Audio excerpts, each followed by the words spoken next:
Vamos a hablar un poco de ciertos fenómenos políticos y económicos que se están produciendo en el mundo. Estamos en contacto vía Skype con Claudio Fantini, periodista y politólogo, analista de política internacional. Claudio, ¿cómo estás? ¿Qué tal? Muy buenas tardes, Daniel. Un gusto saludarte. Igualmente, hace muchos meses que no nos vemos. Así es. Bueno. ¿Observaste el proceso en Francia, Claudio? Es decir, de pronto esta extrema derecha, porque no es solamente derecha, gana elecciones. ¿Quiénes lo votan? ¿Lo vota el centro y lo vota la izquierda? Sí, ¿Qué fenómeno que particular? Más que por posicionamiento político de centro o de izquierda, por posicionamiento social.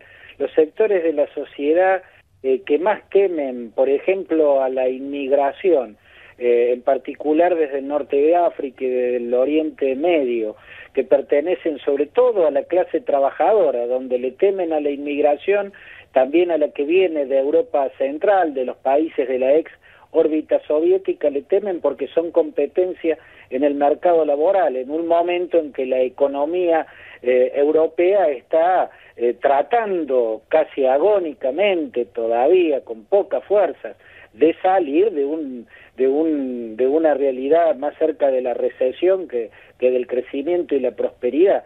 Y en otros sectores de la sociedad le temen por cuestiones que tienen que ver con la seguridad, por ejemplo, ¿no? Pero creo que en términos generales lo que ha sellado esta derrota abrumadora que ha sufrido el Partido Socialista y en particular el presidente François Hollande es el hecho de que ha actuado casi descaradamente y con muy pocas explicaciones y autocrítica al respecto en las antípodas del discurso que lo llevó a la presidencia, lo cual no se podía dar el lujo, mucho menos François Hollande, que fue candidato por descarte del Partido Socialista, porque hay que recordar que el candidato natural, el hombre al que le ponían todas las fichas los distintos sectores del Partido Socialista, era Dominique Strauss-Kahn, aquel que, por un problema de alcobas, terminó siendo barrido de la escena política francesa. François Hollande llega casi por descarte, sí, y eso lo convierte en un presidente más bien débil, ¿no? Claro, varios problemas de alcoba el señor Dominique Strauss. Así es, una acumulación de problemas de alcoba. Claudio, pero ¿ves esto como una fisura profunda o el final del estado de bienestar, digamos, del gobierno socialdemócrata francés? Bueno, ya hubo una caída fenomenal en la socialdemocracia española. ¿Qué pasa ahora con la socialdemocracia francesa? Yo creo que Europa está viviendo el desafío de reinventar el welfare state, ¿no es cierto? El desafío de reinventar el estado de bienestar. Está claro que ya no puede ser como el que fue, ¿no? Está claro que esta Europa ya no puede actuar como aquella que se erigió sobre las ruinas de la Segunda Guerra Mundial y que tuvo como primer impulso el Plan Marshall y que también surgió de sólidos pactos entre derechas e izquierdas. Son democracias que se fundaron sobre lo que dejó el fascismo, las distintas formas de fascismo, e implicaron pactos, lo que normalmente España muestra como mayor ejemplo, que es a través del Pacto de la Moncloa, de un modo u otro se dio también en los otros países europeos. Todos tuvieron a su modo un pacto de la Moncloa, pero en aquel momento tenía que ver con un capitalismo que se paraba sobre el estado de bienestar, porque el capitalismo necesitaba del estado de bienestar. Así lo imponía sobre todo la confrontación este-oeste, la titánica pulseada que libraban contra lo que se proponía como un sistema socioeconómico alternativo, que era el colectivismo socialista que tenía en la Unión Soviética su máxima expresión. Bueno, esa competencia ya no existe, ese modelo alternativo ha mutado casi dramáticamente, e incluso los cambios en la tecnología y la competencia que en materia de mercados para invertir implican los ascendentes rincones del sudeste asiático y de Asia en su conjunto, le imponen a Europa la necesidad de reinventar su estado de bienestar. Y esa es una tarea muy difícil, esa es una tarea que todavía ni los socialistas españoles, ni los socialistas griegos, ni los socialistas franceses, ni la centroizquierda italiana, ni la alemana, han dado en las claves de cómo hacerlo, no todo desde sus realidades diferentes. Lo que yo creo, Daniel, que es muy interesante de ver en lo que está ocurriendo en Italia y en Francia, que digamos son dos economías de similar envergadura, es como en los partidos socialistas, en sus respectivas centroizquierdas, aparecen figuras más similares a Sarkozy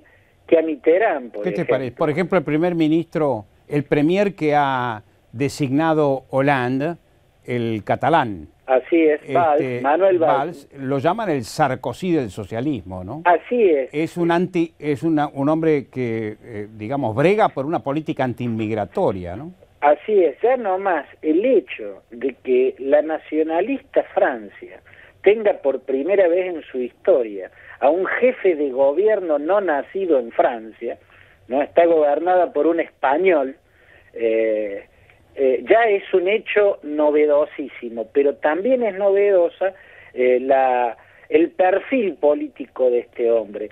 No es que los socialistas recién ahora vengan a tener un ala derecha, la tuvieron siempre, en su momento François Mitterrand también oscilaba, y a veces tenía un primer ministro que representaba más al ala izquierda, como Michel Rocard, y otras veces pasaba a primeros ministros que representaban más al centro derecha, como Laurent Fabius.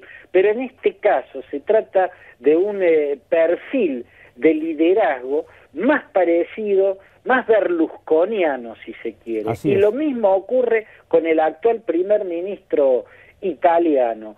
Tiene un perfil más parecido a lo de los líderes de la centro-derecha española que a los intelectuales y refinados líderes que tiene siempre la centro-izquierda italiana. Y creo que este es un dato, Daniel, del cual hay que tomar nota, porque son señales de esa búsqueda de un centro-izquierda que necesita reinventar el estado de bienestar, pero todavía no sabe cómo. Claudio, lo que se observa con total claridad es que la derecha o extrema derecha, llamala como quieras, está creciendo de manera importante con una carga de xenofobia, de racismo, de antisemitismo.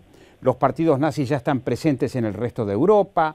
En el Parlamento griego hay un partido nazi, en el Parlamento húngaro hay un partido nazi. ¿Qué perspectiva le ves a todo esto? Bueno, hay que decir también, Daniel, que este no es un fenómeno de estos últimos años, sino de las últimas décadas. Amanecer dorado en Grecia, en todo caso, sí es una sorpresa de esta última década, porque Grecia, que había sido, que en la Segunda Guerra Mundial luchó tanto contra el nazismo, no tiene héroes de la guerra contra la invasión nazi, parecía que si en un lugar no podía haber un partido filo nazi en Grecia, y sin embargo apareció Amanecer Dorado, que hasta tiene las simbologías similares al nazismo. En el caso de Francia, el Frente Nacional, ahora liderado por Marine Le Pen, ya tiene muchos años, antes liderado por el padre de la actual dirigente de la derecha dura, o sea, por Jean-Marie Le Pen, y hace tiempo que ha hecho base, sobre todo en la clase obrera, en la clase trabajadora francesa. Hay que recordar también que hubo fenómenos como el de Jörg Haider en Austria, donde parecía imposible que un partido neonazi pudiera formar parte de un gobierno, y el partido de Jörg Haider, que irónicamente se llama Partido Liberal, llegó a ser parte de un gobierno de coalición con el Partido Conservador. Es un fenómeno que viene desde hace tiempo y que todavía no ha superado un techo, ha encontrado un techo que todavía no ha podido superar y se manifiesta en modo de voto castigo. Esto que parece tranquilizador como análisis no lo es tanto, porque como forma de castigo es demasiado dura, es demasiado peligrosa. No se trata de un crecimiento marginal, sino de fuerzas que ya se han convertido, como en el caso del Frente Nacional, hoy liderado por Marine Le Pen, en la tercera fuerza más importante del país. Pero hay que recordar que tiempo atrás llegó en una elección incluso a salir segundo, le quitó el segundo lugar al entonces candidato socialista, que era Lionel Jospin, ¿no? Jean-Marie Le Pen llegó a dirimir el balotage con Jacques Chirac en ese momento, porque los socialistas de Lionel Jospin habían caído al tercer lugar, y en ese momento sí que Europa tembló y Francia parecía no reconocerse a sí misma o recordarse demasiado a lo que fue la Francia de Vichy gobernada por el mariscal Pétain, ¿no? Claudio, para ir cerrando, te recuerdo, no quiero preguntarte respecto de esto, que Haider era un personaje de Austria, y que Austria aportó el 33% de las tropas nazis. Ah, sí, sí. Sí, eso por cierto. Y el otro caso... Pero precisamente por eso era que ni en Austria ni en Alemania las fuerzas de la derecha extrema tenían un crecimiento significativo. Austria fue anexada a través del Anschluss, y luego de la derrota de Hitler y de la desaparición del Tercer Reich, siempre vivió como una inmensa humillación aquella unidad por absorción que significó el Anschluss. Pero fue votada, Claudio. Por supuesto, fue votada esa anexión. Sí, por supuesto. 95% del electorado estuvo a favor. En aquel momento, sí, lo mismo que en Alemania el Partido Nacional Socialista fue el partido de las amplias mayorías, y prácticamente todos, Berlín entera defendió a Hitler hasta la última gota de sangre, pero precisamente por ese pasado que hoy resulta vergonzoso, es que en Alemania también han encontrado un techo que nunca pudo superar y que es muy bajo, la extrema derecha. En el caso de Austria, con Georg Haider, perforaron ese techo y apareció una ultraderecha neonazi que llegó incluso a ser parte de un gobierno, ¿no? Para ir cerrando, Claudio, sí. Cruzamos el Atlántico y nos bajamos un poco en el Caribe. El cambio gestado desde arriba, como siempre ocurre en los últimos 50 años en Cuba, desde arriba hacia abajo, ¿cómo lo ves a ese cambio? ¿Es un cambio que va a poder ser digerido fácilmente? ¿Van a poder conseguir las inversiones que se propone Raúl Castro y su gente? Bueno, esto tiene un antecedente, que fue el llamado periodo especial.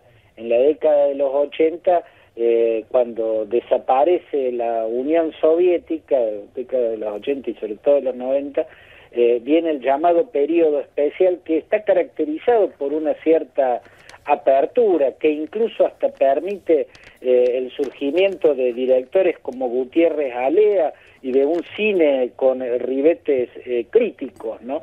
El periodo especial, que fue conducido por Raúl Castro, implicó una apertura a la inversión extranjera. Llegaron muchos capitales, sobre todo de España, de Canadá y de México, a Cuba, pero luego vino la cerrazón. Cuando apareció el petróleo venezolano, cuando apareció Hugo Chávez como una suerte de hada madrina, y Fidel Castro vio que no tenía por qué abandonar el colectivismo de planificación centralizada, porque ahora volvía a tener lo que la desaparición de la Unión Soviética le había quitado, o sea, volvía a tener una beca petrolera, bueno, el periodo especial quedó como un rasgo del pasado. Yo creo que volver a esa senda de reforma, volver a insinuar una Cuba que se parezca a la Vietnam a partir del Doi Moi, como se llamó la reforma, la Doi Moi, que significa precisamente renovación, y que impulsó Van Nguyen Linh, un líder reformista, un Deng Xiaoping vietnamita.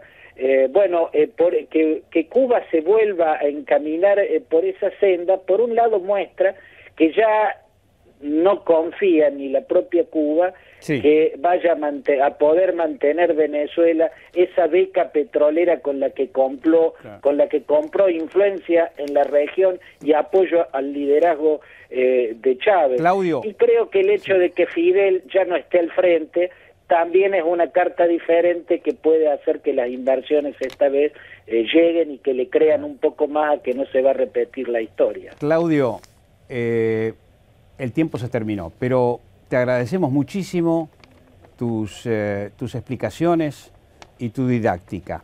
Ha sido un gusto para mí y un honor, Daniel. Para mí es un gran gusto hablar con vos. Bueno, un gran afecto y nos veremos en algunas semanas. Espero que sí. Hasta siempre. Muchísimas gracias.